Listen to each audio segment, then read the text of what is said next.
Grok 4.5 just dropped, and I think it's the most interesting coding model of the year.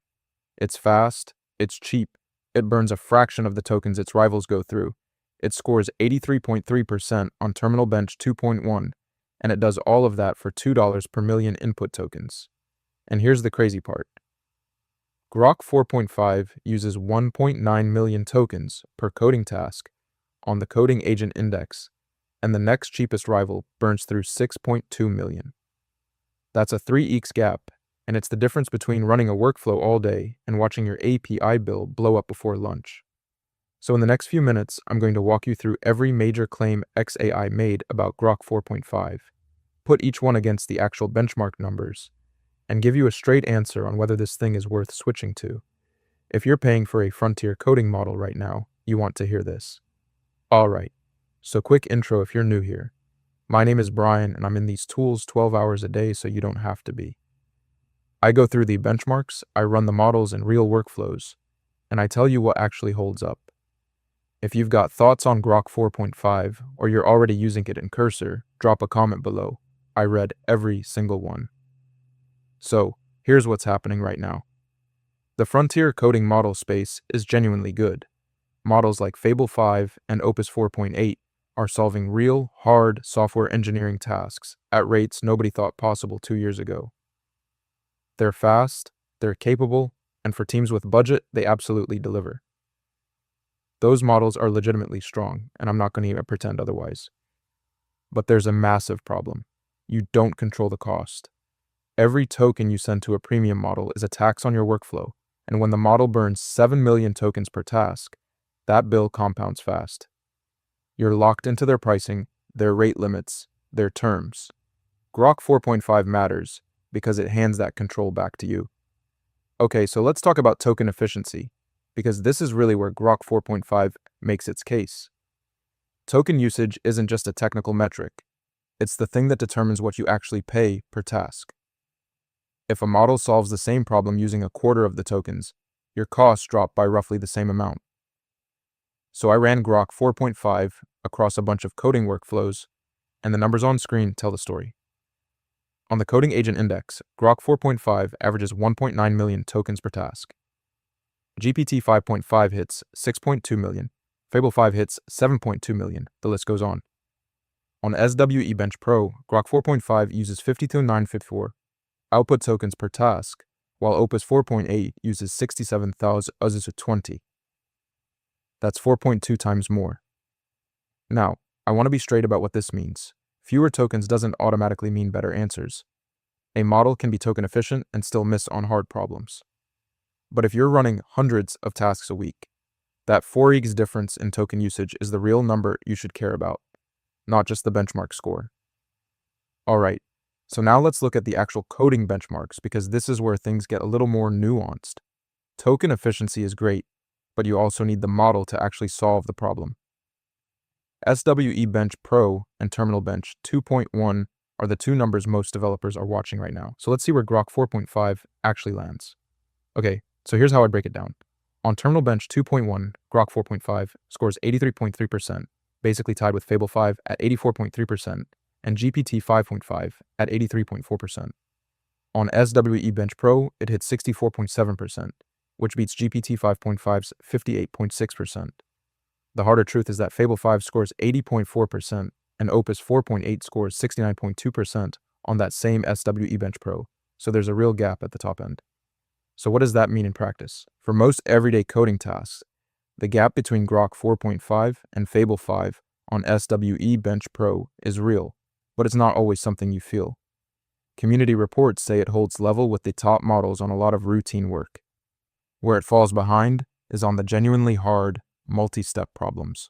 Now, pricing. I know this is the part where every model launch sounds the same.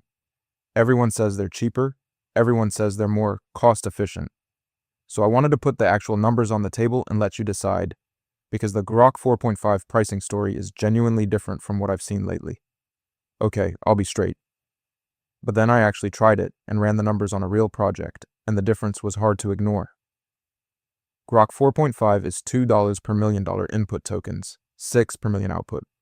Fable 5 is $10 in, $50 out. Opus 4.8 is $5 in, $25 out. Per completed task, Grok 4.5 runs roughly one-third the cost of Fable 5. The caveat is that price per token only tells part of the story. The other part is token efficiency, and when you combine both, that's where the real savings show up. One thing I couldn't find is an official breakdown of cost per task across different task types, so take the one-third figure as a general directional estimate, not a hard rule for every workflow. Real quick before we keep going, if the pricing and token numbers are already making you rethink your model stack, hit subscribe. The next video goes deeper into building cost-efficient agent workflows, and it builds directly on what I'm covering right now. Okay, back to it. So let's talk about speed, because this one matters in a specific way. When you're running an agent loop in Cursor, the model's serving speed directly affects how long you're sitting there waiting. A faster model means faster iteration cycles, and in a coding workflow where you're going back and forth dozens of times, that compounds quickly. Grok 4.5 runs at 80 tokens per second. XAI calls that fast model speeds.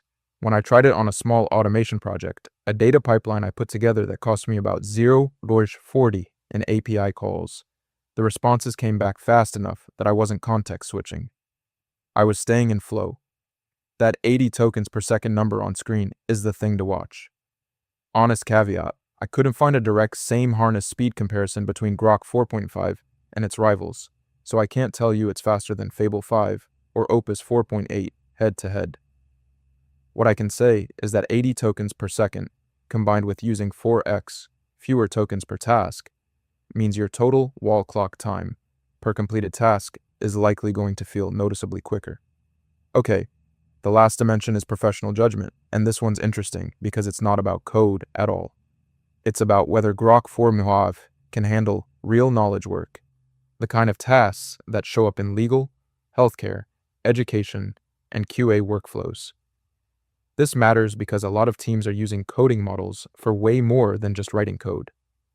Snorkel ran Grok 4.5 through their GDP Val Plus benchmark, which is about 2,000 real professional tasks across multiple domains. These aren't synthetic prompts, they're actual work. Grok 4.5 hit a mean pass rate of 29%, the strongest overall compared to GPT 5.5 and Opus 4.8. In education, it hit 58%, legal 40%, healthcare 35%, QA analysis 37%, and those domain numbers on screen are the ones that surprise me. Now, 29% as a pass rate sounds low, and in absolute terms it is. But Grok 4.5 came out ahead of GPT 5.5 and Opus 4.8 on the same tasks, which says something real about its general reasoning. If your workflow mixes coding with document analysis, legal review, or QA, this is worth paying attention to. It's not a specialist model for those domains, but it holds its own. So here's the picture. People paying full price for frontier models are burning 1.9 million tokens per task on Grok 4.5 versus 7 million on the premium alternatives. They're spending roughly 3 times more per completed job. You're keeping that money. And on Terminal Bench 2.1, you're basically tied with the most expensive model on the market. Okay, but let's be straight about where Grok 4.5 falls short. On SWE Bench Pro, it trails Fable 5 by a pretty wide margin, 64.7% versus 80.4%. If you're working on genuinely hard, complex engineering tasks, that gap is real.